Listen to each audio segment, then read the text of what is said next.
passado, logo no início do culto, a Ana Ju, o Arthur, eles leram um poema. Na realidade é uma letra de uma linda canção, que inclusive foi cantada aqui, canção do grupo Vencedores por Cristo, nas estrelas. Essa canção diz assim: nas estrelas vejo a sua mão e no vento ouço a sua voz. Deus domina sobre terra e mar. O que Ele é para mim? Eu sei o sentido do Natal, pois na história tem o seu lugar. Cristo veio para nos salvar. O que Ele é para mim? Até que um dia, seu amor senti, sua imensa graça recebi. Descobri então que Deus não vive longe lá no céu, sem se importar comigo. Mas agora, ao meu lado está cada dia, sinto seu cuidar, ajudando-me a caminhar. Tudo Ele é para mim. Tudo é Jesus para mim.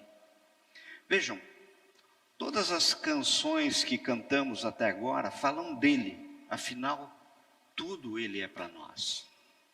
Tem razão Hernandes Dias Lopes ao dizer que o nascimento de Jesus foi o acontecimento mais extraordinário que existiu, tanto que ele dividiu o tempo. A própria história da humanidade foi uma preparação para esse glorioso dia. A vinda de Jesus ao mundo foi proclamada aos nossos pais no Éden. Os patriarcas falaram desse dia, os profetas descreveram esse dia. O tabernáculo e o templo de Jerusalém apontavam para esse dia.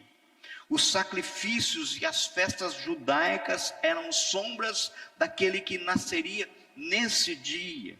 Jesus nasceu na plenitude dos tempos. Deus preparou o mundo para a chegada do seu Filho. Quando tudo estava pronto, Deus desceu.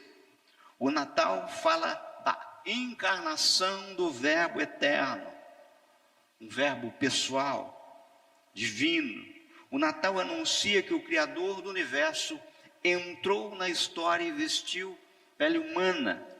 O Natal fala desse glorioso mistério que a mente mais brilhante não pode alcançar. Deus se fez homem. O Rei dos Reis se fez servo. O Eterno entrou no tempo. Aquele que nem o céu dos céus pode contê-lo foi enfaixado em panos e deitado numa manjedoura. No caso, acredito que nenhum outro autor melhor resumiu com primor literário essa verdade essencial. Jesus é verdadeiramente Deus e verdadeiramente homem. Ele não deixou de ser Deus ao encarnar-se e não deixou de ser homem ao retornar como Deus.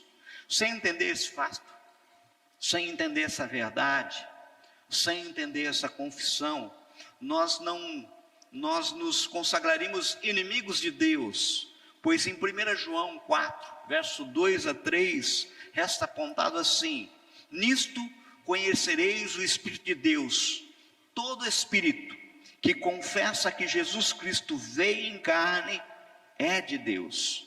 E todo espírito que não confessa que Jesus Cristo veio em carne não é de Deus. E tal é o espírito do anticristo, do qual já ouviste que há de vir e já agora está no mundo. Mas vamos lá, abram a Bíblia de vocês e acompanhem comigo um texto que está lá em João, capítulo 1. Nós vamos ler do verso 1 ao verso 14. João nos revela o Salvador. Diz assim o texto: no princípio era o Verbo, e o Verbo estava com Deus, e o Verbo era Deus. Ele estava no princípio com Deus. Todas as coisas foram feitas por intermédio dele, e sem ele, nada do que foi feito se fez.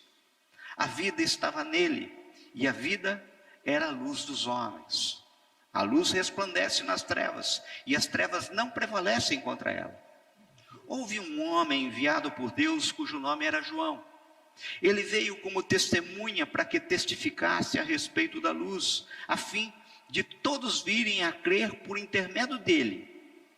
Ele não era luz, mas veio para que testificasse da luz, a saber, a verdadeira luz que vinda ao mundo ilumina todo homem. O Verbo estava no mundo, o mundo foi feito por intermédio dele, mas o mundo não o conheceu. Veio para o que era o seu e os seus não o receberam, mas a todos quanto o receberam, deu-lhe o poder de serem feitos filhos de Deus, a saber, aos que creem no seu nome, os quais não nasceram do sangue, nem da vontade da carne, nem da vontade do homem, mas de Deus. E o Verbo se fez carne e habitou entre nós, cheio de graça e de verdade, e vimos a sua glória, a glória como do unigênito do Pai. Vamos orar? Senhor, fala ao nosso coração, Pai. Que as palavras que saiam dos meus lábios não sejam de persuasão humana, mas palavras vindas do teu trono, Pai. Nós oramos em nome de Jesus. O termo verbo vem do grego logos e significa palavra viva, palavra em movimento. Pois Jesus é a palavra que traz vida ao ser humano, que se movimenta trazendo salvação ao pecador em todas as partes da terra. Assim podemos afirmar que Jesus é o Verbo de Deus. Mas quais são as características do Verbo e o seu significado para nós? João nos mostra isso, do verso 1 ao verso 5 que nós lemos. Ele diz assim: no princípio era o Verbo, ele estava no princípio com Deus. Temos aqui uma primeira verdade: o Verbo é eterno como o Pai. Jesus é eterno, ele já estava no princípio, ele não passou a existir sobre essa verdade. O reverendo Hernandes Dias Lopes diz que, ao referir-se ao Logos, Verbo, João recua aos refolhos da eternidade, ou seja, a parte mais profunda da eternidade, antes do princípio e de todas as coisas. Ou seja, Jesus já existia, ele é eterno. Sobre essa eternidade de Jesus, e concordando o que com João escreveu, Paulo disse: ele é antes de todas as coisas, nele tudo subsiste, Colossenses 1,17. Ele não é uma mera criatura, ele é eterno. Temos certa dificuldade de lidar com a eternidade, pois a eternidade é um atributo exclusivo de Deus. Mas como assim? Se você tirar 1000 anos de 1 milhão de anos, você não tem mais 1 milhão de anos. Mas se você tirar 1 milhão de anos da eternidade, você ainda tem a eternidade. A gente não consegue lidar com isso. Jesus é o Verbo, é eterno. Por isso que nossa felicidade não pode ter prazo de validade, pois Jesus é eterno. E o Verbo estava com Deus. Temos aqui uma segunda verdade: o Verbo é distinto em pessoa do Pai. Jesus é distinto do Pai em pessoa. Ele não é o Pai, ele é o Filho, a segunda pessoa da Trindade. O Pai e o Filho não são a mesma pessoa. Não confundamos a distinção com a essência. Há 3 pessoas na divindade: Pai, Filho e Espírito Santo. Jesus é o Filho de Deus, gerado pelo Espírito Santo no ventre da bendita Virgem Maria. Não confunda, não diga que Jesus e o Pai são a mesma pessoa, porque são distintos, mas em essência são iguais. Jesus é Deus, e o Verbo era Deus, diz o texto. Temos aqui uma terceira verdade: o Verbo é igual em divindade ao Pai. Veja, nessa parte aqui o autor trata sobre a divindade de Jesus, pois em pessoas são distintos, porém em essência são um só Deus. Jesus é Deus. As Escrituras afirmam categoricamente que Jesus é Deus. Ele não é apenas um profeta, ou mesmo um homem iluminado. Ele é Deus. Aqui importa lembrar o trilema proposto por C.S. Lewis. Ou Jesus é um lunático, um louco, ou é um mentiroso, ou efetivamente é Deus. Não dá para fugirmos do trilema. Agora observem a passagem. E o verbo era Deus. É traduzido do grego com kai theos em logos. Isto é, no texto grego original não existe o artigo indefinido um. Aqueles que dizem que Jesus é um Deus estão errados. A Escritura afirma categoricamente que Jesus é Deus e não um Deus. Todas as coisas foram feitas por intermédio dele, e sem ele nada do que foi feito se fez. É o que nós vemos no verso 3. Temos aqui uma quarta verdade absoluta. O verbo, Jesus, é criador junto com o Pai. Jesus não é parte da criação. Jesus, ele é criador. Sobre isso, William Barclay diz que o verbo não é uma parte do mundo que começou a existir no tempo. O verbo estava com Deus na eternidade antes do tempo. O verbo é Deus. Ele é o criador de todas as coisas, mas não somente criou. Ele também sustenta o universo pela palavra do seu poder. Isso é a afirmação clara que Paulo nos coloca em Hebreus 1:3. Criação é um ato divino. Assim sendo, Jesus é divino criador do universo. Esse é o nosso Redentor. Verso 4, a vida estava nele e a vida era a luz dos homens. Temos aqui uma quinta verdade. O verbo é autoexistente como o Pai.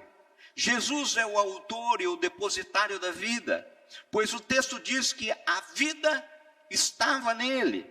Há duas palavras gregas para vida, são as palavras bios, vida física, e zoe, vida espiritual. O termo usado aqui é zoe, ou seja, Jesus é o autor da vida espiritual, embora ele também seja o autor da vida física.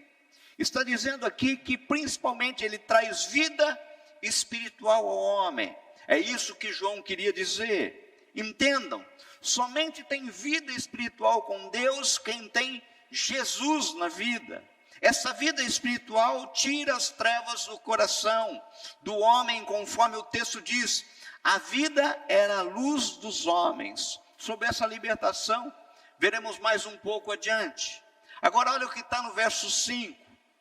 A luz resplandece nas trevas, e as trevas não prevalecem contra ela. Temos aqui uma sexta verdade. O verbo é a luz que tira as trevas para conhecermos o Pai. Aqui nessa passagem, ele traz uma doutrina básica do cristianismo, que é a soberania de Deus na salvação dos pecadores, retirando os nossos pecados. A luz que Jesus traz vence as trevas do coração humano e os transforma. Entendam. Jesus vem ao encontro do coração do homem, afasta as trevas e toma conta do coração humano. Jesus, como Deus soberano, vence e prevalece sobre essa situação de escuridão espiritual, pois sua graça é eficaz, seu chamado é eficiente, e ele quem vence todas as trevas de resistência do coração humano.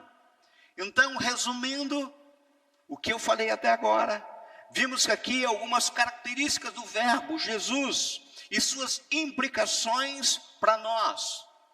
O texto nos deixa claro que ele é eterno como o Pai. Ele é distinto do Pai em pessoa. Ele é igual ao Pai em divindade. Ele é o Criador com o Pai. Ele é autoexistente junto com o Pai. E ele é a luz que afasta as trevas para conhecermos o Pai.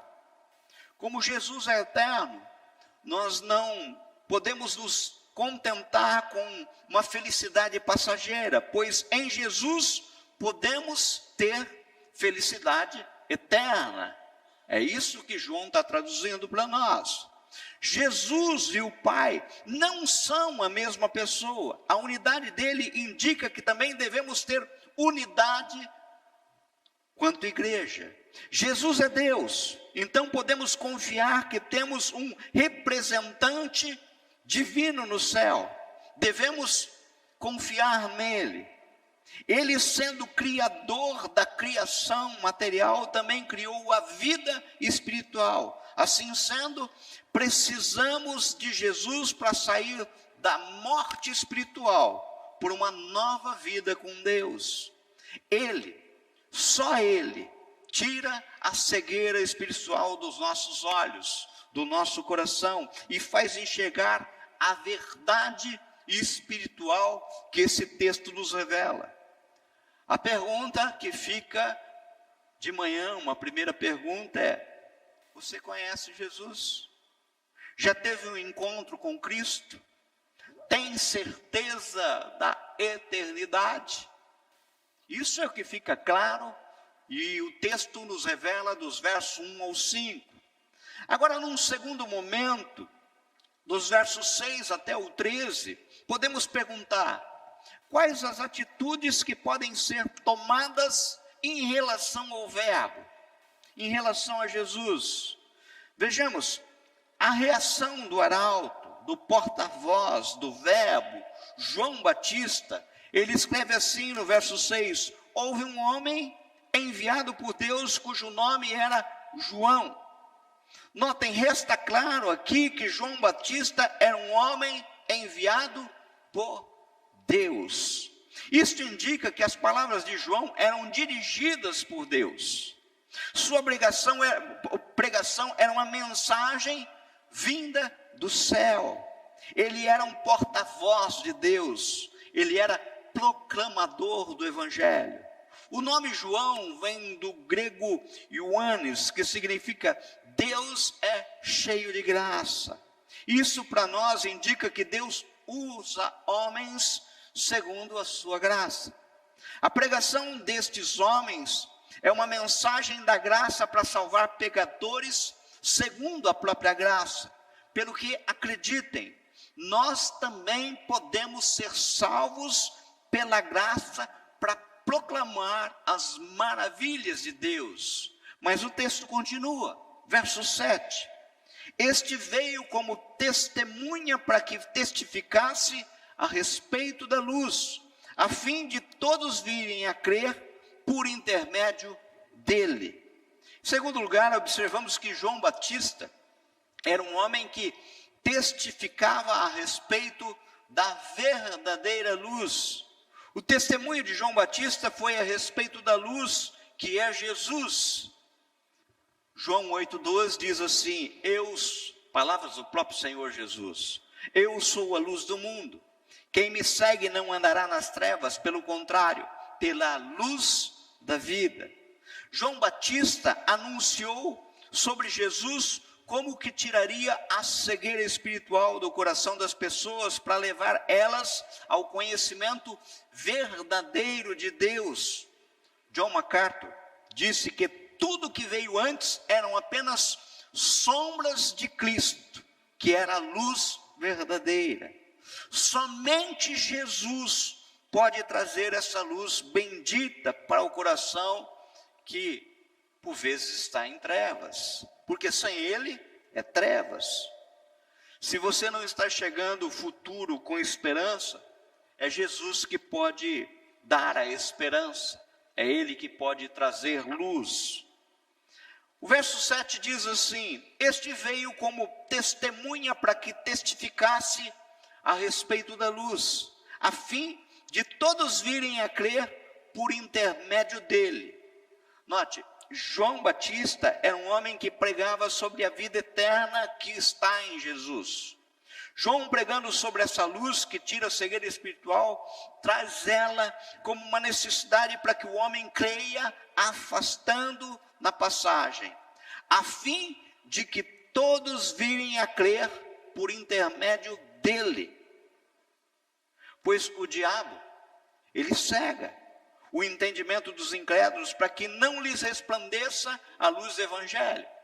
Isso não é afirmação minha, isso é o que Paulo deixa claro em 2 Coríntios 4:4. Jesus veio então para retirar essa cegueira, para que tendo os olhos da alma abertos, o homem possa crer nele para ter vida eterna. O profeta, aqui, embora fosse arauto do rei, não queria tomar a glória de Cristo, era apenas o proclamador do Senhor, como atesta a passagem. Ele diz assim no verso 8, ele não era luz, mas veio para que testificasse a luz. Assim sendo, quem prega a palavra não deve se orgulhar. É assim, Dionísio, toda vez que você subir nesse púlpito, recolha-se a sua insignificância, sabendo que você é vaso de barro. O poder vem de Deus. Você não tem nada a ver com isso. Você só anuncia. 2 Coríntios 4:7. O profeta anuncia esta luz para que as pessoas fossem tiradas das trevas, segundo continua dizendo o profeta, a saber, a verdadeira luz que vindo ao mundo ilumina a todo homem. Querido, querida, essa luz tem poder de alcançar cada indivíduo da humanidade, pelo que a morte de Cristo tem poder para salvar o mundo inteiro. A proclamação da palavra deve ser universal, mas apenas alguns crerão por causa da graça de Deus, e outros não crerão porque preferem viver nos seus pecados. Isso é fato. Essa luz está disponível a todos, mas para trazer salvação é preciso crer em Jesus. E isso não é a todos. Vejamos agora num segundo momento a reação dos que rejeitam o verbo. Olha o que está no verso 10. O verbo estava no mundo, o mundo foi feito por intermédio dele, mas o mundo não o conheceu. Notem, o verbo criou o universo e as pessoas que nele habitam. Queridos, o mundo e tudo que existe foi criado por meio de Jesus, o verbo. Ele não é uma criatura, mas é criador do universo. Ele transformou o caos no cosmos, e isso que está em Gênesis 1:2. Ele sustenta toda a criação pela palavra do seu poder, é isso que está em Hebreus 1:3. Ou seja, ele é transcendente, é distinto e superior da criação. A passagem ainda diz que ele estava no mundo, ou seja, ele, por amor a nós, também nos tornou imanente, isto é, presente na criação, presente na esfera da criação. Ele trocou a sua glória celeste pelo escárnio da terra. Deixou a coroa da glória por feita de espinhos, e ele não apenas criou, ele está presente, cuidando e preservando a criação. Ou seja, ele é um Deus que não deu corda no universo e largou a seu léu. Ele está aqui agora, presente, junto com nós. Aleluia por isso. O verbo estava no mundo, o mundo foi feito por intermédio dele, mas o mundo não o conheceu. Percebam que o autor sagrado aqui aponta que o verbo é desconhecido espiritualmente pelas pessoas que habitam no mundo. A criação foi afetada pela queda do homem. Aqui na continuação do versículo 10 diz, mas o mundo não o conheceu. Precisamos saber que esse texto está afirmando, pois as escrituras que Deus se deu a conhecer todos os homens por meio da revelação geral da criação, mas este conhecimento é insuficiente para a salvação. deixando os homens culpados e indesculpáveis diante de Deus. É isso que Paulo nos aponta em Romanos 1, 19 e 20.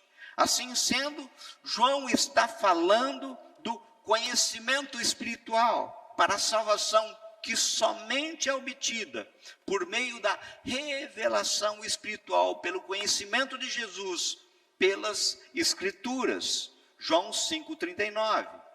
O mundo, embora tenha o conhecimento de Deus pela criação, para a salvação precisa conhecer Jesus. Isto é, que João está dizendo aqui, quando afirma que o mundo não o conheceu. O texto ainda diz: veio para o que era seu e os seus não o receberam. João aqui está falando que o verbo é rejeitado pelas pessoas que habitam o mundo. Continuando a tratar do desconhecimento espiritual de Cristo pelo mundo, João agora trata da sua rejeição pelos homens, inclusive por seus compatriotas judeus. Muitos homens disseram não para Jesus, se negaram a reconhecer o seu senhorio sobre suas vidas. E não pode haver salvação para aqueles que rejeitam Jesus. Não há salvação para quem rejeita Jesus. As pessoas costumam dizer assim: todos caminham levam a Deus. É verdade. A diferença é como você chega diante do Senhor, porque um dia todos estarão diante dele, aqueles que estão salvos e aqueles que estão perdidos. Dia do juízo. Sigmund Freud, o pai da psicanálise ateu, quando com câncer terminal, no leito de morte, dizia com brados e urros: eu queria ter uma tábua de salvação. Porém, ele rejeitou Jesus, o único que poderia lhe salvar. Vocês podem hoje se agarrar a Jesus, a tábua de salvação eterna, pois só Jesus salva. Não existe nenhum outro caminho, senão através de Jesus. A pergunta é a mesma pergunta que vem há muitos, milhares e milhares de anos. Você quer? Ele se apresenta a todos. Agora, nos versos 12 e 13, vemos a reação do que receberam o verbo. Mas a todos quanto receberam deles o poder de serem feitos filhos de Deus, a saber, aos que creem no seu nome. Aqui o autor sagrado, aqui deixa absolutamente claro que quem recebe Jesus se torna filho de Deus porque crê, porque confia nele. Temos aqui um convite para nos tornarmos filho de Deus. Esse é o convite que João coloca.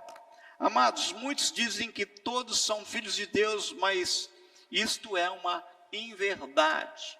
Já cansei de ouvir isso. Todo mundo é filho de Deus. Isso não é verdade. Pois as Escrituras afirmam que todos os homens são criaturas de Deus. Isso é que está em texto de Marcos 16:15. Aqui se refere a um privilégio que é tornar-se filho de Deus. Mas para isso é preciso receber Jesus como seu Senhor, como seu Salvador, pois Ele é o Filho unigênito de Deus. Nós somos filhos adoptados por meio dele. A pergunta que sempre é feita nos cultos, os apelos, em suma principal, é única: quem quer ser filho de Deus? Receba Jesus. Essa é a pergunta que é anunciada todos os púlpitos no mundo inteiro, todo final de semana, em todo culto. Quem quer ser filho de Deus? Notem que o apóstolo está ainda dizendo que para ser filho de Deus é preciso crer no nome de Jesus. Quando se fala no objeto da crença no nome de Jesus, está falando sobre a autoridade onde nós depositamos a nossa fé. Não é no pastor, não é no homem dessa terra, pois maldito é quem confia no homem para a salvação. Jeremias 17:5. E bendito é o homem que confia no Senhor e cuja esperança está no Senhor. Jeremias 17:7. A eficácia da nossa fé depende de onde nós a depositamos. A sua fé somente terá eficácia se for depositada em Jesus, e nenhum outro personagem, e nenhuma outra figura, e nenhum outro Deus com letra minúscula, eu estou colocando. É só em Jesus.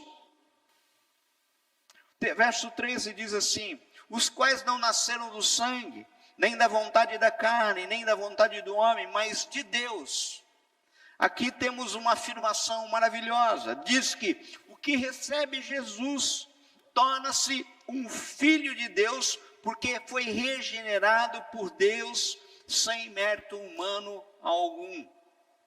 Ninguém aqui pode erguer a mão e falar assim: eu sou merecedor dessa eternidade. Eu sou merecedor da regeneração. Ninguém aqui pode bater no peito e falar assim: eu estou alcançando porque eu fiz por merecer. João conclui essa ascensão falando que aquelas pessoas que se tornaram filhos de Deus por meio de sua crença pessoal em Jesus, somente chegaram à fé porque o próprio Deus os levou ao novo nascimento e os tirou da morte espiritual. Isso é o que Paulo escreve em Efésios 2:1, e os levou a uma nova vida com Cristo. É a mesma afirmação que está em 2 Coríntios 5,17. Aqui na passagem ele diz que eles não nasceram do sangue, nem da vontade da carne, nem da vontade do homem, mas de Deus. Ou seja, somente se chega à fé quem Deus o faz ter. Quem ele soberanamente realiza uma obra salvífica, restauradora no seu coração, sem mérito humano, mas graciosamente. É interessante, porque a gente fala assim: você quer aceitar Senhor Jesus como Senhor e Salvador da sua vida? E aqueles que erguem a mão e dizem assim: eu quero, até esse ato não é ato humano, foi o Senhor que concedeu. Foi você que fez essa atitude porque o Senhor interviu. Foi vontade dele, soberania dele. Então quer dizer que nós não temos íntima vontade? Não é isso que eu estou falando. O que eu estou falando é que a soberania é do Senhor em todo momento, em todo tempo. É Ele que dá. Em suma, vimos nessa parte da mensagem, dos versos 6 ao 13, as reações referentes ao verbo. As reações do seu arauto que foi enviado por Deus para falar a verdadeira luz e visando apresentar a vida eterna. Pelo que fica claro que devemos pregar sobre Jesus para que as pessoas possam crer nele e recebam com ele vida eterna.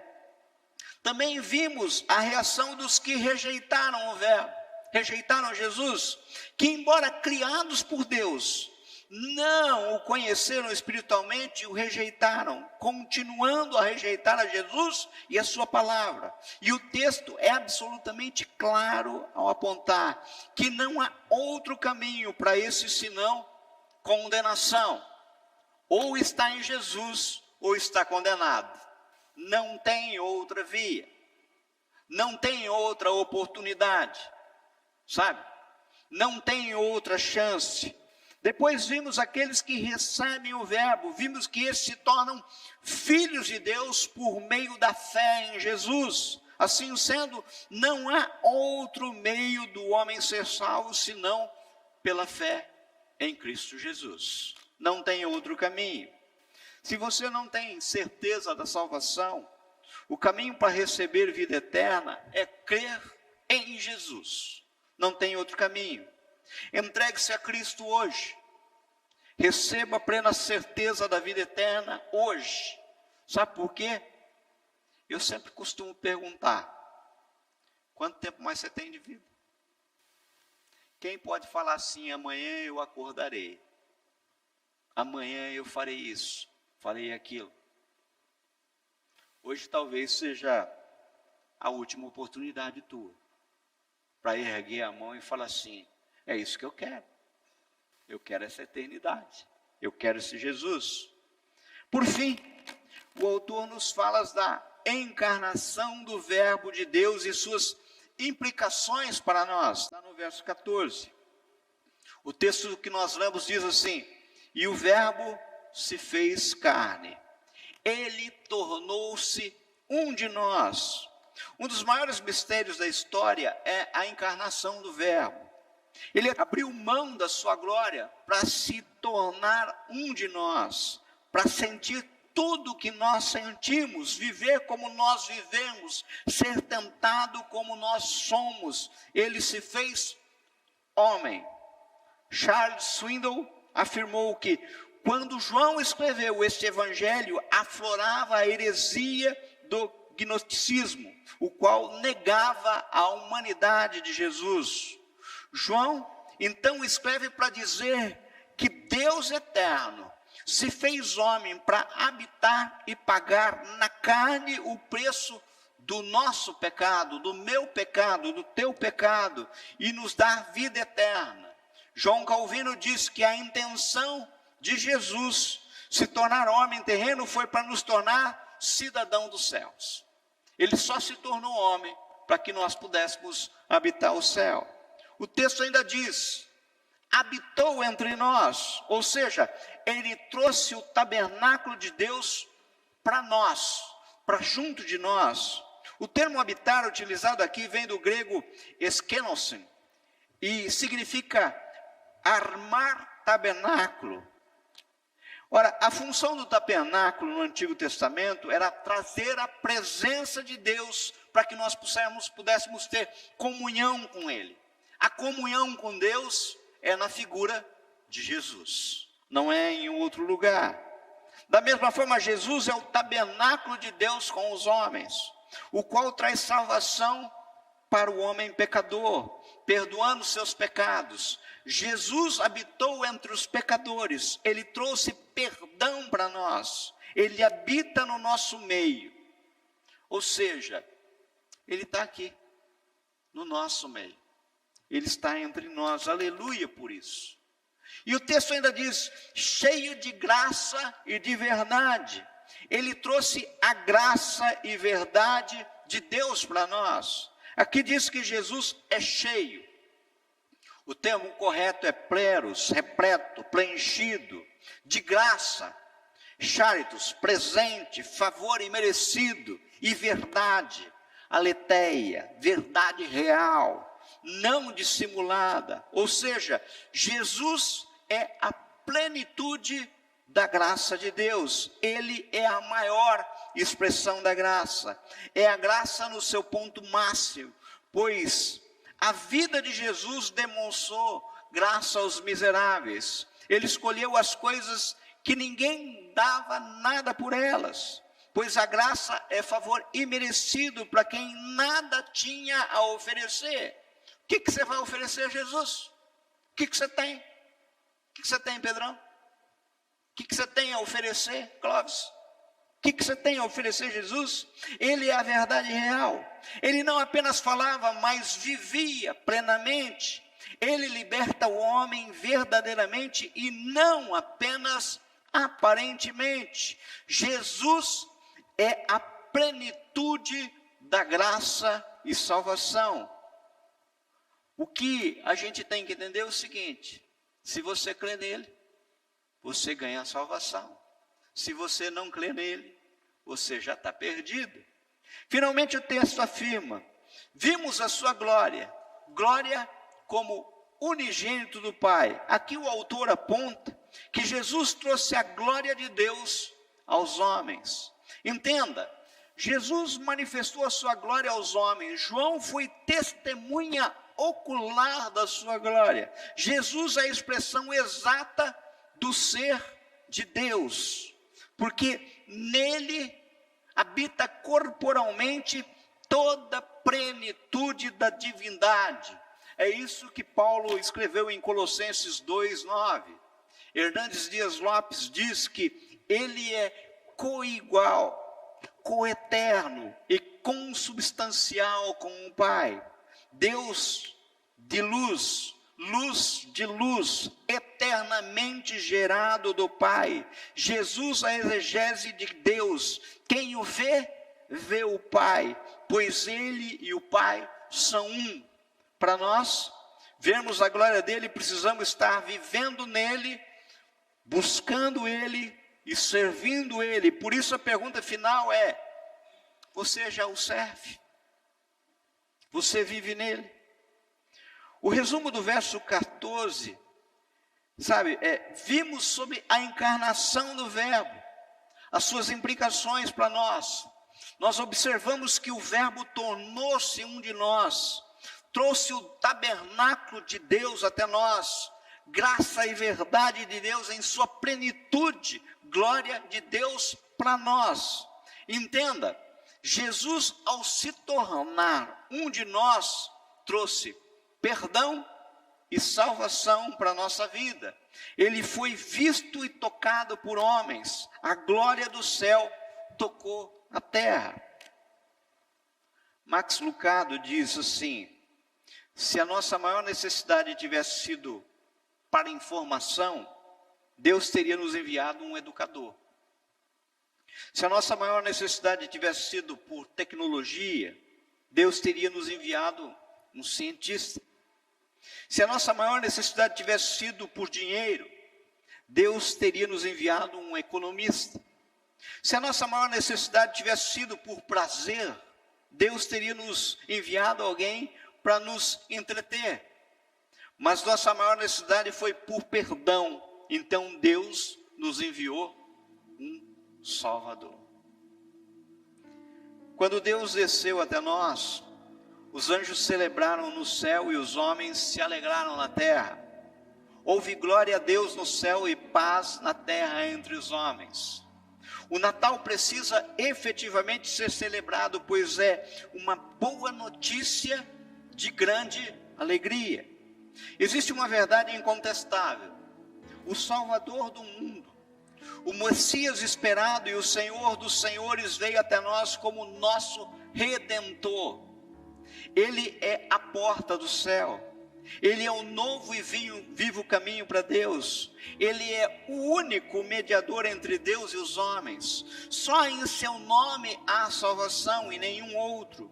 Por meio dele temos livre acesso à graça e exultamos na esperança da glória. É tempo de nós nos prostrarmos diante dele para adorar. Esse domingo de manhã, esse dia em que estamos para celebrar Natal, nós temos que nos prostrar diante dele para adorá-lo como fizeram os magos no Oriente, e não fazemos festa para nós mesmos. É tempo de nós nos alegrarmos, porque Deus nos amou de tal maneira que nos deu o seu próprio Filho, Filho unigênito, para que nele pudéssemos ter a vida eterna. Eis o conteúdo do Natal. Natal é isso. Eis o propósito do Natal. O propósito do Natal é esse. Eis a glória do Natal. A glória do Natal é esse. Deus desceu até nós para nos tirar da escravidão do pecado. Deus desceu até nós para nos adotar como seus filhos. Deus desceu até nós para nos dar vida e vida eterna. É isso que ele nos oferece. Feliz Natal a todos. Vamos orar? Senhor, a ti toda a honra, toda a glória, todo o louvor. Pai, para nós muitas vezes a gente, ser humano tão egoísta, não entendemos como um Deus pode abrir mão de tudo em nosso favor. Como um Deus pode sofrer escárnio. Como um Deus pode carregar sobre seus ombros o nosso pecado. Nós não conseguimos entender o seu amor. nós buscamos alternativas para nos fazer merecedor. E por isso, na nossa filosofia, a gente se engana. A gente trilha caminhos que não são eternos. Mas como João nos revela de uma forma bem clara, esse texto, o Senhor se entregou por nós. E o Senhor é Deus. O Senhor é Deus, Jesus, em nossa vida.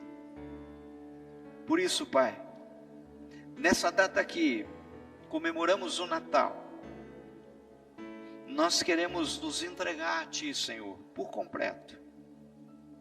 E te dizer, Senhor, faz um milagre em nós. Porque até para acreditar, Senhor, nós dependemos de Ti. Até para confiar, nós dependemos de Ti. Até para fazer diferença, nós dependemos de Ti. Senhor, nós queremos declarar, nessa manhã, a nossa completa dependência de Ti, Senhor. Por isso nós oramos, Pai. Em nome de Jesus. Amém.